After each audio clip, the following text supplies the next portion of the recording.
sitting here in my welly boots indoors. Um, Not because it's raining and not because my feet will get wet if I take them off. I have jammed the shredder, hoping that somebody stronger than me can unjam it. But meanwhile, I thought I would just do a very quick vlog about food in France, and it's a very brief one, so it's only what's in my head, what I was thinking about earlier, food that I don't like, food that I couldn't eat, and then two or three things that I'm quite happy to eat that I quite like that are, are French and new to me. And it also got me thinking before I start on the whole list, I just started thinking about veal because veal here is eaten readily, and I don't think it is in the UK, and I think there's a whole sort of, oh no, young cow that's been brought up in a restricted environment without any light, being fed pale food or milk or whatever to keep the meat pale. I don't think that's the case here. And I think what happens in England to the cows, the bulls that are born, to the males that are born to the milk cows, because the milk cows have to be, giving birth every so often. I don't know how often to keep them in milk and to keep you in milk. But obviously, there's a percentage of those new cows that are male. And I know my friend Laurence, I know hers go off, and they obviously go off to the food market um, because you can't keep. It's a bit like breeding chickens. You can't keep all your cockerels. You just can't. It's like if you want eggs, you need hens, and you need the odd cockerel. Well, you don't need a cockerel actually to create eggs. So it just got me thinking. I know there were lots of protests in Dover years ago, and there may still be, about live animal transport and seeing the live animals being taken across in a lorry across the channel. And I don't like that. I sat eating the other week at Pizza Bella in LeBlanc, and we're near the main road, and I watched a lorry sitting at the traffic lights full of cattle alive, and I just thought it's sad, really, isn't it, that they have to do that journey. I mean, for those of us that aren't vegan and those of us that are carnivores, it is sad.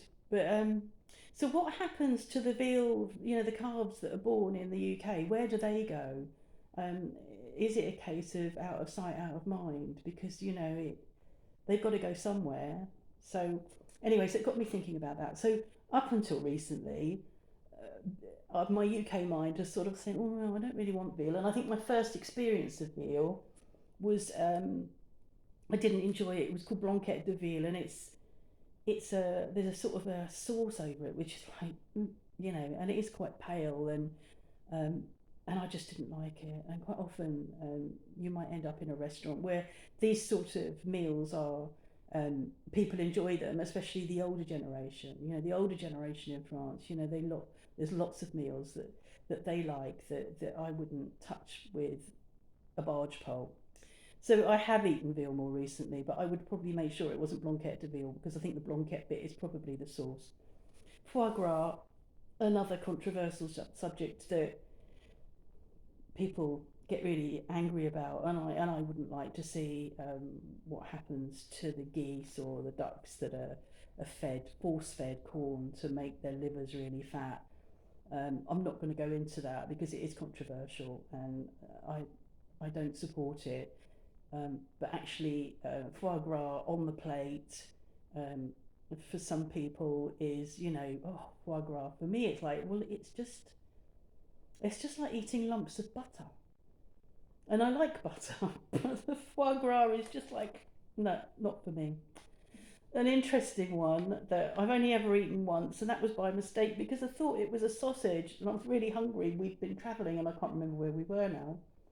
And it was late in the evening, and I was hungry, and I thought, oh, I know, I'll have that sausage and whatever. And it was andouillette, and andouillette um, is the intestines of um, a cow or a pig, and it's filled with intestines, and there's lots of other stuff in there um, that make it taste quite earthy, and this is another treat for French people. Like andouillette and chips is a real treat. treat for some people in France. For the older generation, again, it's, you know, it's something that appears on the menu, but it really, you know, for me, I can smell it. No, thank you. Goat's cheese I've spoken about before. I don't like goat's cheese, and I tried goat some years ago, thinking that it would be different and be nearer to lamb, but it wasn't. And of course, I could smell the goat, and it was like horrible. I've had rabbit here a couple of times, thinking I ought to try it, but it doesn't.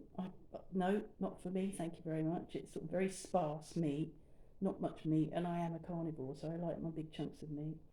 I can't remember. It was in a mustard sauce the first time, which was horrible.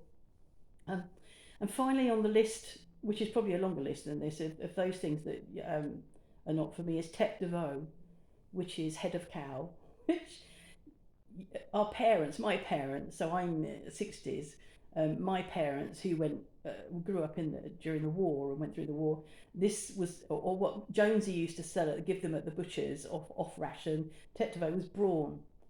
So it's the meat from the head of the cow and lots of jelly, that gets, you know, cooked and then set and then sliced up, and probably, you know, probably absolutely fine. Um, we were given some by a French friend of ours years and years ago. He gave it to us, and we thought, oh, okay. And we took it. He called it fromage de tête, actually. So it's the same thing. I think he called it fromage de tête, so it's the same thing. And we took it over for Mark's mum, thinking, oh, you know, she's old, she'll like it. And I think it stayed in her cupboard forever, because I don't think my dad would have eaten it either. It's like, you know, why would you want to be eating stuff that you didn't have any choice about in the war? So that's my short list of food dislikes.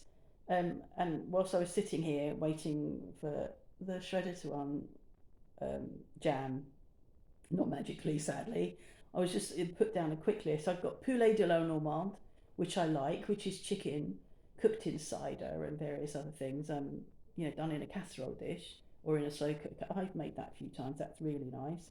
Raclette, which is a winter dish, which is it's a sort of a cross between. Well, it's not fondue, but you've got like a round grill that you grill your cheese under, and on your plate you've got potatoes and some cold meats, and then you individually, like in a fondue, you grill your cheese with special cheese. It's called raclette because the cheese, the Swiss cheese, I think raclette means melt, and it's normally the original raclette is a big slab of cheese that people would sit and hold in front of the fire and melt off in slices. But now we buy it in slices and melt it under the grill, pour it over with potatoes and cold meat, and eat it. And it's a sort of, it's an autumn thing, which I quite like. Mark's not really that fussed, but now and again we'll have it.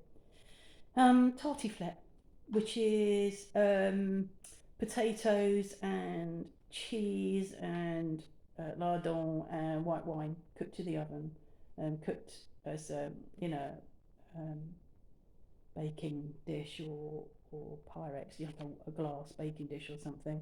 That's quite nice. I don't do it a lot because we don't do much carbs nowadays, so it's not something I would dish up because it's quite high carbs. And again, that would be like a winter dish. I can't think of anything off the top of my head, and now I need to go and see if the shredder's been unblocked. Um, Otherwise, I'll be in trouble because it's a job I started. Oops. Anyway, there's my quick list. What about you? Have you got anything on your list that you won't eat that's French, or that you really love that's French? Let me know in the comments because I'd like to know so I can try them. Bonne journée.